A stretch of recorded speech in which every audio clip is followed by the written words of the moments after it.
Buenas tardes, continuando con el Diplomado de Investigación Científica aplicado a las ciencias agrícolas, vamos a comenzar con el módulo 3 que se denomina Introducción a la Ciencia. Mi nombre es Juan Elías García Pérez y pertenezco a la UNEYES y a la Academia de Ciencias Agrícolas de Venezuela. Vamos a comenzar primero con el concepto de ciencia y para ello buscaremos en el diccionario de la Real Academia y nos dice que ciencia es un conjunto de conocimientos obtenidos mediante la observación y el razonamiento, sistemáticamente estructurados y de los que se deducen principios y leyes generales con capacidad predictiva y comprobables experimentalmente. O sea, de alguna manera, la ciencia o el conocimiento científico tiene que pasar por una estructura sistemática a partir de la cual se deducen principios y leyes generales, tiene una capacidad de predecir fenómenos y podemos comprobarlos tanto experimentalmente como por la vía de la observación. Según el objeto de estudio, la ciencia se divide en ciencias formales, que estudia entes ideales y abstractos, donde se incluye la lógica, la matemática, y se desarrolla a partir del análisis lógico axiomático. Es decir, trabaja con entes que no son tangibles, que no pertenecen al mundo físico, pero que forman parte de un entramado lógico, un constructo lógico axiomático, el cual ni siquiera puede ser comprobado. Se asume que el conocimiento es cierto. La otra rama de la ciencia sería la ciencia fáctica, que estudia hechos y fenómenos que ocurren en el mundo real. Acá encontraremos a la física, la química y la biología. Mientras la anterior se basaba, las ciencias formales se basan en desarrollos lógicos, aquí aun cuando aplicamos la lógica,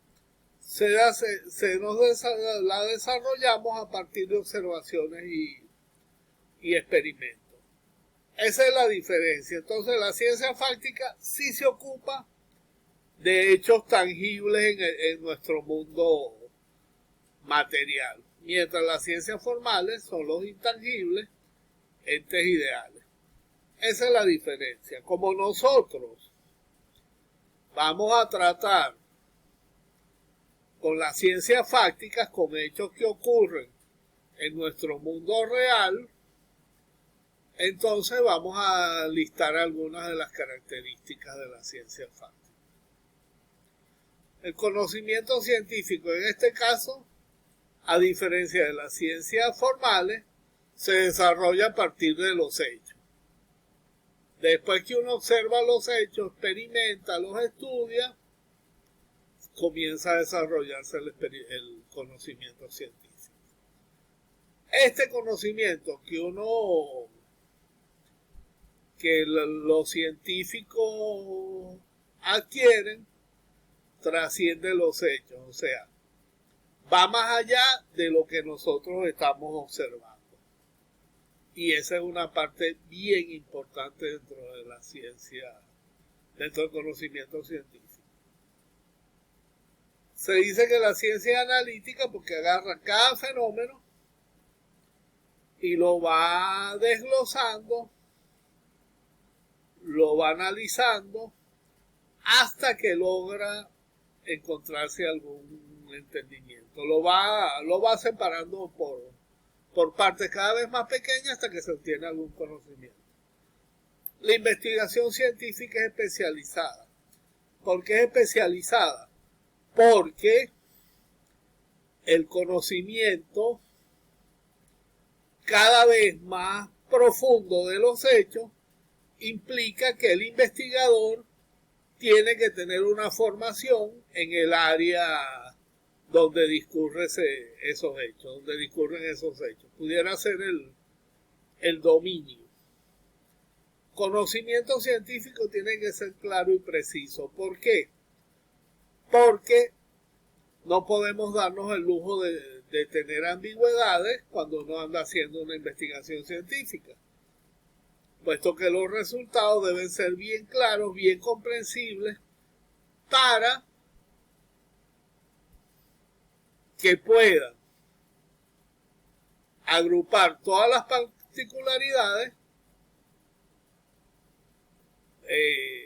con esta nueva característica que tenemos, que el conocimiento científico es general. Es como una casa que se va construyendo por partes. Entonces, cada una de el entramado del conocimiento científico se va añadiendo, cada conocimiento se va añadiendo a la casa, digamos así.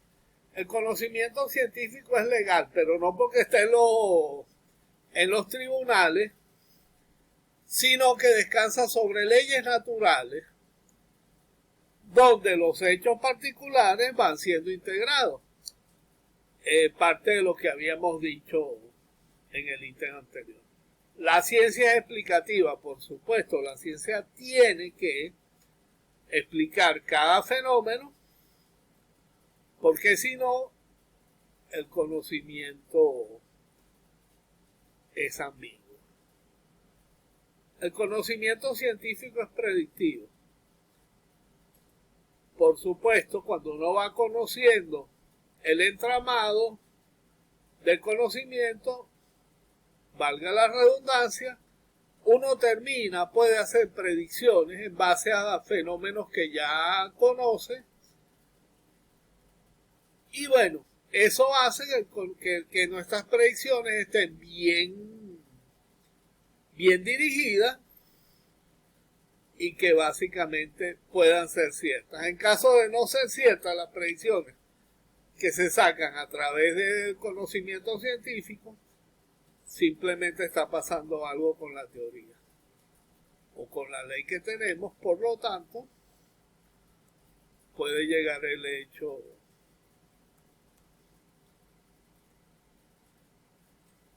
de ser refutable. Lo que viene a continuación, la ciencia es abierta, no reconoce barreras. Y todo conocimiento fáctico, si no es refutable, no es un conocimiento científico. ¿Qué es esto de que el conocimiento es refutable? Eso lo vamos a ver más adelante, pero podemos decir que según la teoría, según el filósofo de la ciencia Karl Popper, todo conocimiento debe tener la posibilidad de que puedan existir observaciones que sean capaces de refutarlo. Esas serían las observaciones cruciales. La ciencia es útil, busca siempre la verdad y provee herramientas útiles para la humanidad. Bueno, mucho de nuestro bienestar actual como sociedad proviene de los descubrimientos científicos. Vamos a hablar un poco, porque la ciencia también es racional. Es una de las características que tiene. ¿Cómo se construye esa racionalidad? Bueno, aquí el neopositivismo neopositivismo es una corriente actualmente existente, que tiene una racionalidad meramente instrumental, en donde una acción o decisión es racional en tanto es funcional para conseguir el objetivo de asignar un determinado grado de confirmación, probabilidad de que ser verdadera a las hipótesis científicas. Sin embargo, esta racionalidad puede funcionar en varias vertientes. El hecho de que la teoría coincida con la interpretación de los hechos o de los fenómenos hace que la ciencia sea racional. Sin embargo, aquí vamos a hablar del uso exclusivo del método inductivo, que es dilucidable a través de la lógica inductiva que veremos más adelante. Es decir, la racionalidad es la justificación de lo que hemos tenido a través de una logicalidad que tiene que ver con los conocimientos que estamos viendo. ¿Cuál es el problema de la lógica inductiva? Que la lógica inductiva va de lo particular a lo general y a veces allí existen problemas. En la obra de Popper, que era lo que habíamos visto anteriormente, que le había mencionado, la racionalidad científica es reconocida como un problema a abordar explícitamente, donde se realiza un enfoque que va de lo general a lo particular, y en este caso, aparte de que el enfoque va de lo general a lo particular, uno deduce, aquí también usamos el falsacionismo. ¿En qué consiste el falsacionismo? Que toda teoría uno trata de buscarle la caída, de tratar de hacer las observaciones o los experimentos cruciales que le busquen la caída a esa teoría. Si esto no funciona, la teoría se dice que es más racional porque ha sobrevivido a muchos intentos de falsearla. Y entonces, ¿cómo cambiaría la ciencia aquí en este caso? La ciencia cambia a través del tiempo, de modo progresivo, aproximándose a la verdad. Vamos a ver cómo lo hace. Usted tiene una teoría científica y aplica una observación, realiza una observación, un experimento crucial que la teoría no puede explicar, que ahí es donde funciona el falsacionismo. Entonces esa teoría como paradigma tiene que ser cambiada y debe ser cambiada por otra teoría que explique todo lo que explicaba la teoría anterior más lo que ocurrió en el momento de la falsa. Bueno, partiendo de lo que teníamos anteriormente, vemos que la ciencia racional, aparte de todo el andamiaje que apoya el conocimiento, según la teoría popperiana, que ya vieron que yo soy un adherente a eso, un seguidor de esa filosofía, se hace el conocimiento, el progreso se hace por criticismo. Nosotros criticamos, conjeturamos una hipótesis, intentamos refutarla sometiéndolas a pruebas severas y siempre se adoptará la hipótesis o teoría que involucre un progreso en el conocimiento. Pero, según esta lógica, basta la lógica deductiva sin necesidad de suplementarla con aspecto alguno del método inductivo. Ya vamos a ver por qué aquí el método inductivo ha sido tan criticado. Aquí la racionalidad científica, concebida como arquetipo de racionalidad, es meramente instrumental, formal metodológica, impuesta y a histórica. O sea, trasciende la historia, tiene una metodología muy rígida y es impuesta según las circunstancias. Vamos a ver unos conceptos básicos de la filosofía de la ciencia. La filosofía de la ciencia se caracteriza por construir modelos interpretativos de las entidades estudiadas. En nuestro caso, que estudiamos nosotros, ¿cuáles son esos modelos? Los constructos científicos. Dimensiones de la filosofía de la ciencia. Una dimensión práctica que involucra prácticas regidas por normas y convenciones, donde los hechos son evaluados a través de la contrastación, medición y o experimentación. También contiene entidades que incluyen conceptos, leyes y teorías que son ejemplos de constructos científicos. Estas entidades son las que van a evaluar la dimensión práctica de la filosofía de la ciencia. Estos son los que van a dar la hoja de ruta para realizar los experimentos, las prácticas, las mediciones, y de esa manera, con la conjunción de este par de dimensiones, el conocimiento científico puede avanzar. Tenemos aquí el caso de cuando hablamos de la ontología.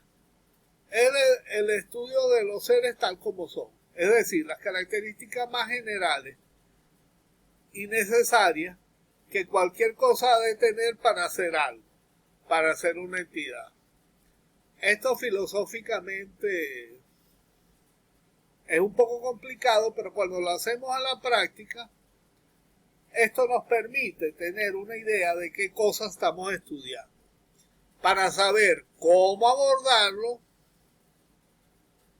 y si quiere se puede ver como una imagen de búsqueda. Si usted no sabe lo que está buscando, ¿cómo lo va a encontrar? Puede ser que lo encuentren por casualidad, por una serendipia, pero realmente cuando uno realiza experimentos, lo que uno anda buscando, debe encontrarlo en función de la ontología, de qué es lo que uno está buscando, de cómo se comporta,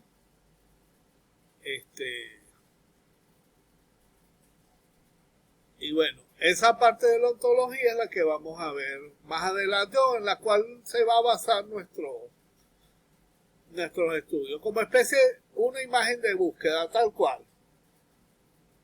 Si usted va a cazar lapas, por decir algo, usted tiene dos maneras de hacerla. O las busque en el día con perros, para que la saquen de la cueva, porque sabe que las lapas son nocturnas y en el día están en cueva, o va de noche y las espera en un lugar donde sabe que van a pasar. Usted sabe lo que es una lapa y usted tiene esas dos maneras de hacerlo. Si usted va en el día sin perro a buscar una lapa, puede ser que por casualidad consiga una, pero lo más probable es que fracase. Así funciona la ciencia, y véanlo como una pieza, que nuestro conocimiento es una pieza bien valiosa y tenemos que saber cómo encontrarla. La epistemología, aquí bueno, es el estudio del conocimiento, cómo se obtiene el conocimiento, gracias a sus características definitorias, sus condiciones que lo sustentan, y los límites del conocimiento y la justificación. O sea, la epistemología forma parte también de nuestro entramado, sabemos lo que vamos a buscar, entonces ahora, ya cuando sabemos qué es lo que vamos a buscar, nuestro conocimiento comienza estudiando sus características. Nuestra epistemología nos ayudará con las características definitorias, las condiciones que sustentan ese conocimiento y los límites y la justificación. Esto tiene que ver con el dominio. Aquí viene otra característica, que es la metodología. Como les hablaba anteriormente, usted va a cazar lapas, si las va a cazar de día, las va a cazar con perros. Ahí tiene su metodología. Si la va a cazar de noche, se va a parar en algún sitio donde la lapa pase y probablemente con un arma de fuego pues pueda cazarla. Alternativamente puede ponerle trampa o puede ponerle trampas metálicas, un lazo, pero todo conociendo que la lapa es un animal terrestre. No le va a poner en un árbol, le va a poner la trampa o el lazo porque nunca la va a agarrar.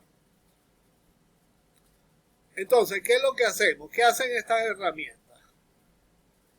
Para lograr el conocimiento científico o entendimiento basado en un sistema teórico de creencias o referencias, aquí entra en particular el paradigma. El paradigma es quien nos guía. El paradigma es lo que está más arriba, la ley superior dentro de lo que estamos investigando, o la teoría superior. Aquí se tiene una ontología particular a partir de la cual se intenta realizar un diálogo, esto es lo interesante, entre los hechos y la teoría. ¿Por qué? Porque uno interpreta los hechos en función de la teoría. ¿Qué buscamos con esto? Se busca llegar al entendimiento de las cosas. Esperamos una concordancia entre los hechos observados y la teoría o paradigma, a la cual estamos adheridos o somos seguidores. Si los hechos observados no concuerdan con la teoría, se hace necesaria una revisión de esta última y posiblemente lleguemos a un cambio de paradigma. Vamos con un ejemplo sencillo que todos podemos entender. Todos sabemos que el sol en la mañana lo conseguimos saliendo por el este y en la tarde el sol se pone por el oeste. Para un observador X, él está viendo que no se está moviendo, pues está todo el día sentado y va a ver que el sol se mueve mientras él no se mueve. ¿Qué sería lo que puede pensar esta persona? Que el sol se mueve alrededor de la Tierra. Eso sería, ¿cuál teoría? La teoría geocéntrica. Sin embargo, otros estudios determinaron, sobre todo interpretando las 4 estaciones climáticas que ocurren en las zonas templadas, que es la Tierra quien gira alrededor del Sol. Entonces, el paradigma de que el Sol gira alrededor de la Tierra fue refutado por la presencia de las 4 estaciones climáticas. Entonces, hubo que cambiar el paradigma. Ahora podemos decir, bueno, la Tierra gira alrededor del Sol. Sin embargo, nuestra observación sigue siendo la misma. O sea, una misma observación, dependiendo del paradigma, puede tener interpretaciones diferentes. De ahí la importancia de las observaciones cruciales y de la refutación de las teorías. Entonces vamos a hablar de paradigma. Es un término utilizado por Thomas Kuhn en su libro La estructura de las revoluciones científicas para designar un conjunto de creencias científicas y metafísicas. Esta metafísica tiene que ver con la ontología, con la parte, digamos, formal dentro de la ciencia, que forma un entramado teórico en el que pueden contrastarse, evaluarse y, en caso de necesidad, revisarse las teorías científicas. Si la teoría no explica los hechos, la observación, entonces tenemos que llegar a un cambio tenemos que vernos forzados a cambiar el paradigma para uno que nos produzca una explicación mayor de los hechos. Y es de esa manera como avanza el conocimiento. Entonces, aquí viene la pregunta: ¿cómo accedemos al conocimiento? Nosotros realizamos inferencias. ¿Qué es la inferencia? Un razonamiento lógico que, partiendo de uno o más juicios, llamados premisas, se deriva la validez, posibilidad o falsedad de otro juicio, que debe ser una consecuencia lógica de las premisas. Hay una inferencia inductiva, que era lo que hablábamos anteriormente. La conclusión es más general que las premisas, va de lo particular a lo general. Y la inferencia deductiva, la conclusión se obtiene a partir de premisas más generales que la conclusión. O sea, en la inferencia deductiva nosotros partimos de todo el entramado científico para llegar a una conclusión sobre algún fenómeno particular. En la inferencia inductiva nosotros vemos un fenómeno particular y extrapolamos todo lo que ocurre. Eso dentro de las ciencias formales está muy bien, pero en las ciencias fácticas ya vimos que podemos tener distintas interpretaciones de un mismo fenómeno. Entonces, la inferencia inductiva en las ciencias formales funciona muy bien, cosa que no lo hace en la ciencia fáctica.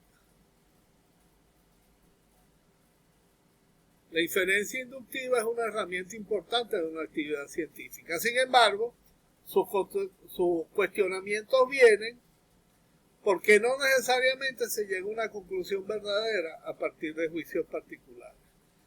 ¿Qué podemos decir con esto? Hay un margen de error muy grande que en algunos casos debe ser cubierto por el empleo de la estadística. ¿Qué vimos nosotros haciendo una analogía matemática? Por un punto pueden pasar infinitas rectas. Por lo tanto, la inferencia inductiva puede ser cualquiera de esas infinitas rectas. Esto sirve para confirmar teorías, por supuesto. La inferencia deductiva es una herramienta que intenta resolver el problema de la inducción. La verdad, una aproximación a ella en función de una teoría o paradigma, es esclarecida a partir de un juicio o premisa universal para obtener explicaciones a fenómenos particulares. Vamos de lo general a lo particular. No construimos la teoría en base a observaciones, en base a una observación particular. Pero sirve para refutar teorías, no para confirmarla. Si la teoría falla en explicar un fenómeno particular, esa teoría tiene que ser cambiada por una que explique ese fenómeno particular que no explicó la teoría anterior o el paradigma anterior, más todas las que tenía que explicar. La generalización es una agrupación de observaciones que se piensa pertenecen a una misma clase y que permiten explicar algún fenómeno. Esto puede ser a través de una ecuación, un gráfico, un valor, un numérico, entre otras cosas. Permite describir patrones o procesos dentro del mundo material, desde las narrativas pasando por las diagramáticas hasta las cuantitativas. Generalmente hacemos observaciones y si todas se repiten, bueno, aun cuando lo podemos considerar como una hipótesis inductiva, sirve para acumular algo de conocimiento. La explicación causal es la determinación de los procesos que resultan en un patrón o fenómeno. Fenómeno, cualquier evento observable, entidad o relación entre ellos que sean de interés para nuestro estudio. Patrones son repetidos que podemos ver muchas veces. Y procesos, conjuntos de fenómenos en los cuales los eventos se siguen en espacio y tiempo. Y un mecanismo es un conjunto de causas cuya interacción directa resulta en un fenómeno. Por tanto, puede ser la explicación causal tanto inductiva como deductiva. Las pruebas es la comparación de una expectativa o hipótesis derivada a partir de una teoría contra observaciones.